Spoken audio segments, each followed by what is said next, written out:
All right, we'll take this next caller. Caller, welcome to the show. Thanks for tuning in. Please tell us your name and where you're calling from. Hey, name's Tarek. I'm calling from California. Okay, very good. Welcome to the show from California. All right, what is the question for Rabbi? My question is, given that in the middle of the book of Exodus, Moses is talking to God, and God basically says, "You can't see my face, or you'll die." Right. Why do Christians believe in the Trinity? Like, how all the stories of Jesus interacting with people contradict the Trinity, like at every stage. Mm-hmm. Right.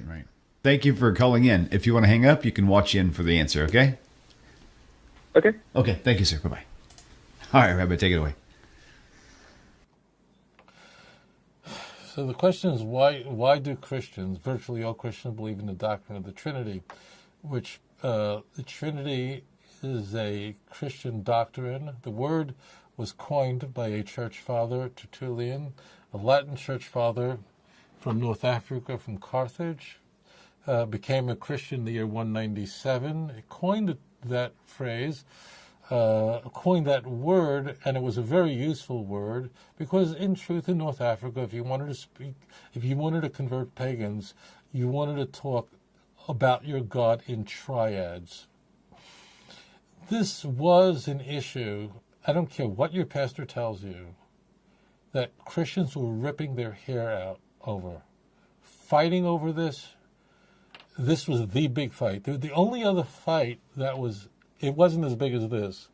The other fight was over when Easter should be celebrated. I won't go there because it's beyond the scope of this show. I do cover it extensively in Volume 1. So, why do Christians believe in the Trinity? Okay, so Christians are, conventional Christians are, I'm going to use this word and people are going to be puzzled and Christians might be offended. Please don't, because there's a reason I'm using it. Christians are stuck with the Jewish Bible. And to the Christian, I know you're like jerking at that statement, but it means that we are seeing in the Christian Bible, Jesus is completely subordinate to the Father. Completely, okay? I mean, it literally says in John that the Father is greater than I am. Jesus, in John's Jesus, I say John because I'm not going back to Mark, an earlier adoptionist gospel. What that means is beyond the scope of the question. But where we find the highest Christology, that means where we find Jesus the most exalted, is in the book of John. And yet in the book of John we find the most subordinative texts where Jesus is completely subordinate to the Father, John 5:30. I could do nothing of my own but of the one who sent me. But I don't want to get into a lot of it, but to this very deep, because this really could be, in fact, this is one of the longest chapters of my book, okay, in Volume 1. But it is very easy, even though the idea that Jesus is God, that means equal to the Father. He is God, was not only unknown to the writers of the Christian Bible, it would have been considered absolute blasphemy. And I just want one caveat, because I know all the Christians go, they're like throwing things at their TV or their computer or whatever it is, and they're going, but the Jews said that the Jews were going to stone Jesus because he made himself equal with God. Well, and I don't know why Christians say that, because the point of the Gospels is that the Jews are wrong about everything. So the fact that the Jews wanted to stone Jesus and accused him of something he didn't do is exactly find everywhere in the Christians. So why in the Christian Gospels? So why do you use the Jewish response in, let's say, John 10, 30, 31, 32, 34, 33, 34? Why using the Jewish response to measure what Jesus is saying? It is so clear in the Gospels that non-Christian Jews are wrong about everything, okay? So you understand? And everybody misses that. And I'm like, and I read Christian scholars, and they write this, and I'm going, why are you writing this? This is so. But I will say this point, that if I read the Christian Bible and one caveat. I'm not going to go into it because the answer will be too long.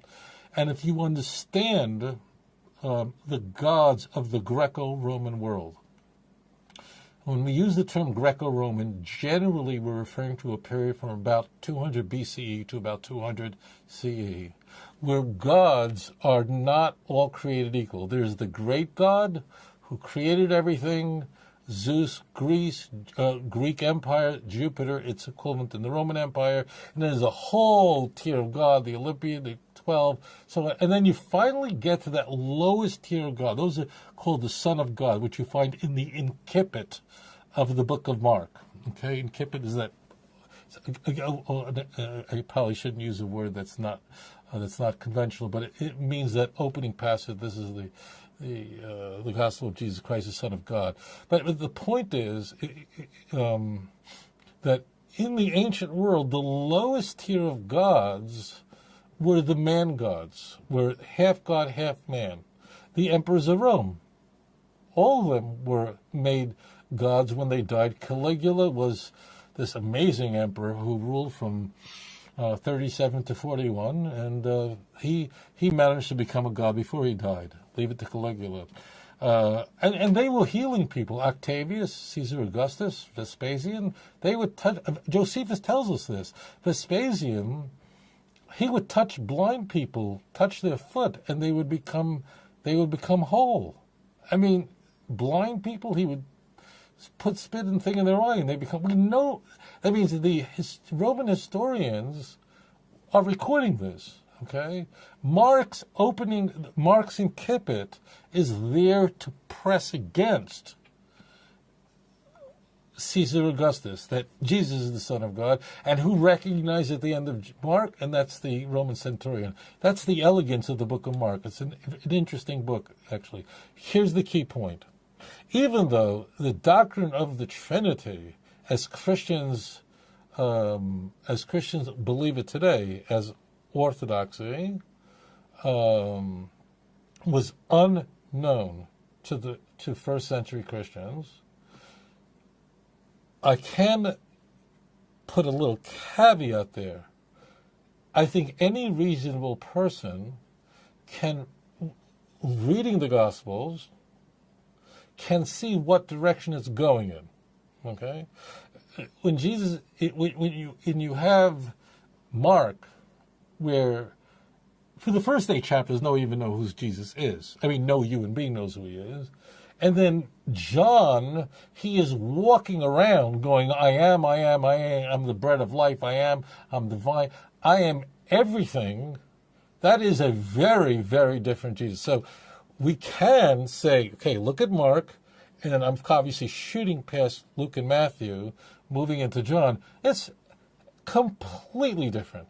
It is inconceivable that the author of Mark knew anything about Jesus walking around saying things like that, because there's no way he would consider such claims, not of divinity, but claims of authority.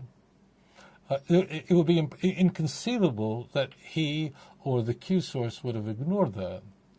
So therefore, I will say this, that I can now look back in hindsight, and it's true, I do have that advantage, and say, I know exactly where this thing is going to go.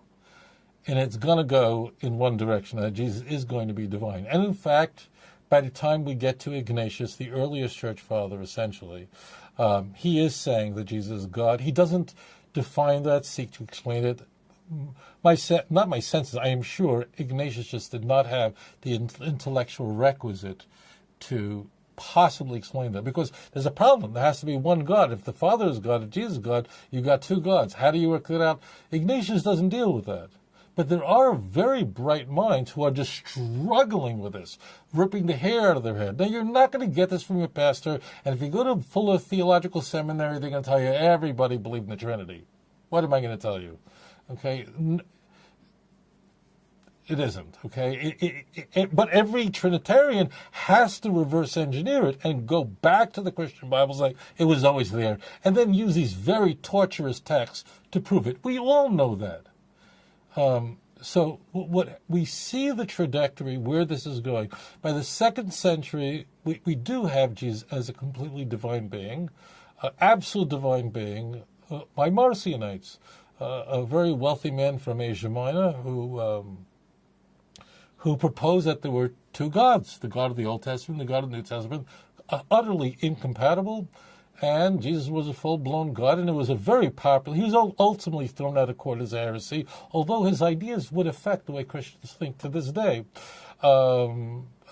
Tertullian, a very bright man, really tried to work this out, but his a solution to how you have one God, but the Father's God, Jesus' God, was ultimately that Jesus was subordinate to the Father. And there was a point in time where the Father existed and the Son didn't. And he would even mock what would be today Orthodox Christianity, saying like God was pleased with himself. The Old and New Testament doesn't even make sense. What happens is that it goes further. Origen, who I believe, in my opinion, was the church's brightest apologist and theologian, and I think most Christian scholars would agree that he was the sharpest mind that the church ever produced. He produces ways of solving this, and they can't. And Origen's ideas on the nature of Jesus are ultimately condemned as heresy. Just Origen was so influential and so brilliant that he's never thrown away like garbage. He's always held as a shining light in the church, although his view on the nature of Jesus is heretical. I'm not going to go into it. So therefore, I can easily see where this is all going. So by the time we get to the 3rd century, we are essentially looking at a number of beliefs about Jesus. And all of them are that Jesus is God. At that point, Christianity is already developed for a few centuries, and everyone believes that Jesus is a God. And you're going, well, why? And the reason why is because studying or being a student of history is very difficult. We live in a completely monotheistic-oriented world today. You have to be monotheistic because we know the science. We know the science of carbon, and we know it. We know it.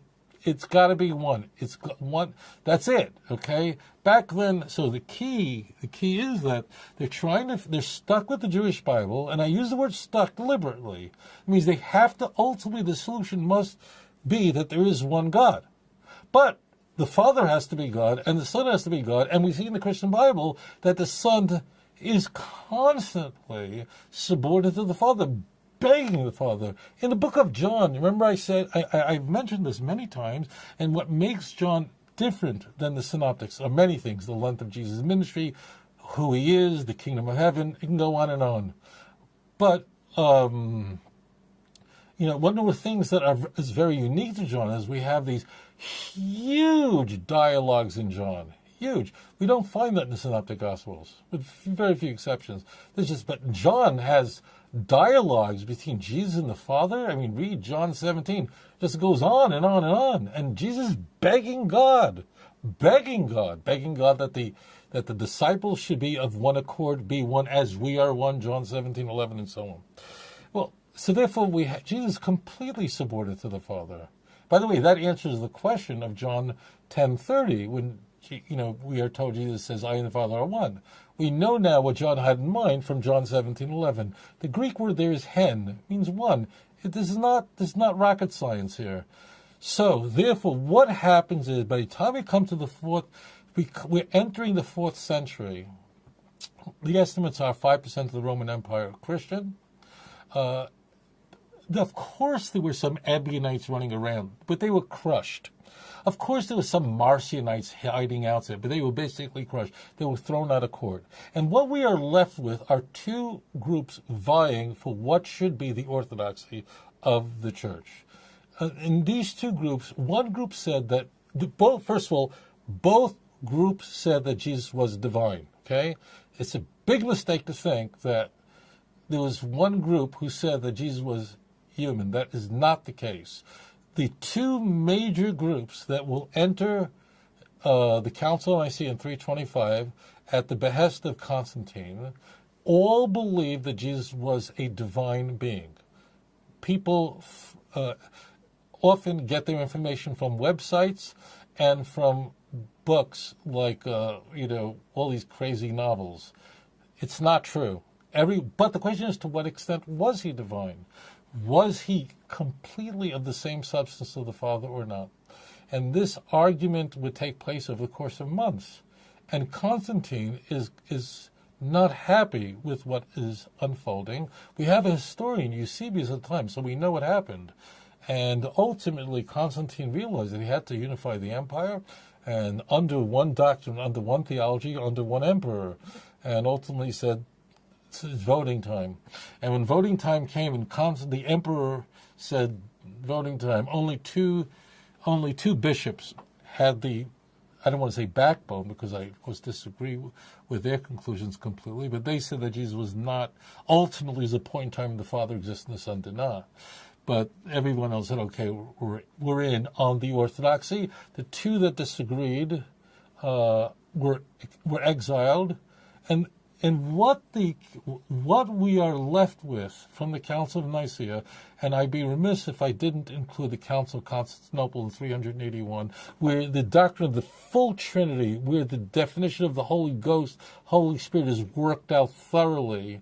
And it's a really important time of the Council of Constantinople, because they have Theodosius, who's emperor, and the last emperor to rule of the empire, to rule of the East and West. So this is really important.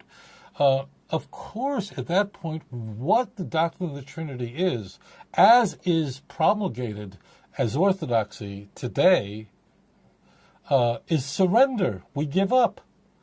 I mean, we just give up and just say the Father and the Son are eternal, are light, very light, very light. They're both co-eternal. Jesus was from the beginning, from eternal as the Father, and of course, then you're left with the amazing question: if Jesus was as eternal as the Father, there was never a point in time that the Father existed and the Son did not exist, then what does Son mean? It doesn't mean anything.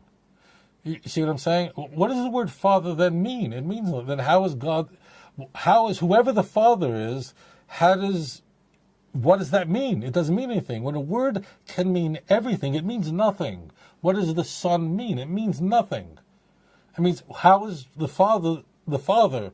Do you understand what I'm saying? So what the doctrine of the Trinity is, as it was finally hammered out under Constantine, as it was hammered out in the 4th century, is a surrender in saying, this is it. This is what you must believe in order to be regarded a Christian in good standing. And to give you a sense of how important this was, is, as I told you, we entered the 4th century. We actually entered the 4th century with an emperor who truly did persecute Christians. 5%, the estimates are 5% of the information. A lot of the information we're getting is through the church, so you take with a grain of salt. But let's say 5% of the empire was Christian. But most estimates would say that by the time we walk out of the 4th century, it means we're, Augustine and so on, 50% of the empire is Christian.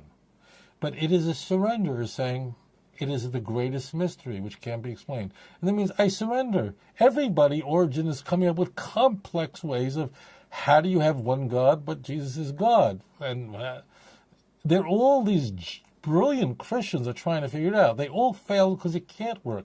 X cannot equal Y and also not equal Y. It just can't. So it ultimately becomes a mystery which the human mind can't fathom. The question, of course, has to be asked, and that is, if God always believed in the doctrine of the Trinity, and if Moses believed in the doctrine of the Trinity, if Moses of blessed memory, Olav Shalom, if he believed in the doctrine of the Trinity, why would he withhold that information? It's not, I'm sorry, that's not a strong enough question. It is, when this show is over and you're alone, you have to ask yourself the question, did Moses believe in the doctrine of the Trinity? Did Joshua believe in the doctrine of Trinity? Did Isaiah, Ezekiel believe in the doctrine of Trinity? And if they did, why would they ever withhold that information? Because read Exodus chapter 30, read Exodus 28 through 31, 32. Please read it. And you will see there, graphically, over and over again. In fact, it's repeated so many times, many people who read it for the first time go like, all right, I got it. Like, you've got to believe in one God and no other. Like, I got the point. That's how it's like the existence of the Jewish people depended at that time, not 1,600 years later, at that moment depended entirely on worshiping God properly in truth. And it says that. And God says, if you don't worship me properly, then I will drive you out and I will destroy you. And yes, I will leave over a remnant so you will not be utterly destroyed. Then how could God withhold this? How could this answer that Christians try? They try their best. I feel bad for them. The nice ones, I cry for them. They go, progressive revelation. That's impossible. So therefore, Moses did not believe in the Trinity. I'm sorry. And what Christians are doing, good people are, is they're raised with the Trinity. They're told by the pastor they'll go to hell if they don't believe in the Trinity. They will not be saved. The blood of Jesus will not save them. It's a false gospel. And then some guys who I really nice guys, but they'll go and go, of course the Trinity is all over the New Testament. You just can't see it. And any non-Trinitarian is going, what? Well, Jews and Muslims are going, are you insane? I mean, it's really true. Every Muslim knows that what I'm saying is true. We watch people who are intelligent, who are Christian scholars, and going, oh, of course the Trinity is open in the New Testament. And then we go, really? Please. Or it's open in the Jewish Bible. Where? It is nowhere. The best a Trinitarian can do, and you know this is true, is they can seek to go to the Jewish Bible and say that certain words employed by the Hebrew Bible can be construed to mean to convey a plurality in the Godhead or a complex Godhead. That doesn't tell us 3 in 1, and doesn't tell us the equality of God. None of that. And what happens if a prophet arises tomorrow? In Islam, that would be impossible. But if someone came tomorrow, so what? He's now going to be the 4th God and then the 5th God? None of those are a fail-safe method that would block it. But we do not have a Trinitarian formula. That we don't have it. It isn't there. It is more easy for me to prove that watching I Love Lucy is one of the 613 commandments in the doctrine of the Trinity. That's the truth.